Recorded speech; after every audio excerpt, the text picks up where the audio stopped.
ఈరోజు కావ్య చేసిన ఒక్క పోస్టుతో నిఖిల్‌కి ఒక ఛాన్స్ ఇవ్వబోతుందని అభిమానులకి అర్థమైంది. నిఖిల్, కావ్య జంట కోసం మనకి ప్రత్యేకమైన పరిచయం అవసరం లేదు.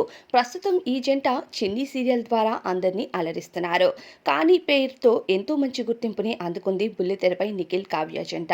నిఖిల్ బిగ్ బాస్ హౌస్‌కి వెళ్ళినప్పటి నుంచి వీరిద్దరూ బ్రేకప్ తీసుకున్న సంగతి అందరికీ తెలిసిందే. అలానే చాలా షోస్ ద్వారా కావ్య తన ప్రేమలో విఫలమైనట్టు, ఎంతో బాధపడినట్టు కూడా అభిమానులకి తెలియజేసుకుంటూ వచ్చింది. ఈ మధ్య కావ్యకు అనేక ఆఫర్స్ ఉన్నాయి. ఎన్నో షోస్‌లో, ఈవెంట్స్‌లో, ప్రోగ్రామ్స్‌లో కనిపిస్తూ మనల్నందరినీ అలరిస్తుంది. మరోవైపు చిన్ని సీరియల్‌తో వీరిద్దరూ మనల్నందరినీ అలరిస్తున్నారు. అయితే నిఖిల్‌కి ఒక్క ఛాన్స్ ఇవ్వక్క అంటూ కావ్య షేర్ చేస్తున్న ప్రతి ఫోటోస్ కింద కామెంట్స్ అయితే పెడుతున్నారు ఫ్యాన్స్. అయితే ఈరోజు తను సుమ అడ్డా ప్రోగ్రామ్‌కు వెళ్ళిన ఒక ఫోటోస్‌ని షేర్ చేస్తూ ఇక ఆ ఫోటోస్‌లో 'ఓరి దేవుడా' అనే సినిమాలో 'అవునన్నా' అనే సాంగ్‌నైతే షేర్ చేశారు. అందులో పర్టిక్యులర్‌గా ఆమె పెట్టిన లిరిక్స్ చూస్తే ఖచ్చితంగా నిఖిల్‌కి కావ్య ఛాన్స్ ఇవ్వబోతుందని అందరికీ అర్థమవుతుంది. ఇక ఆ లిరిక్స్‌లో ఇలా రాసుంది.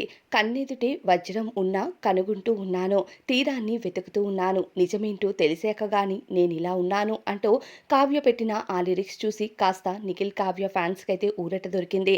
కావ్య మరో ఛాన్స్ ఇస్తుందని మరి దీనిపై అభిప్రాయం కామెంట్ చేయండి.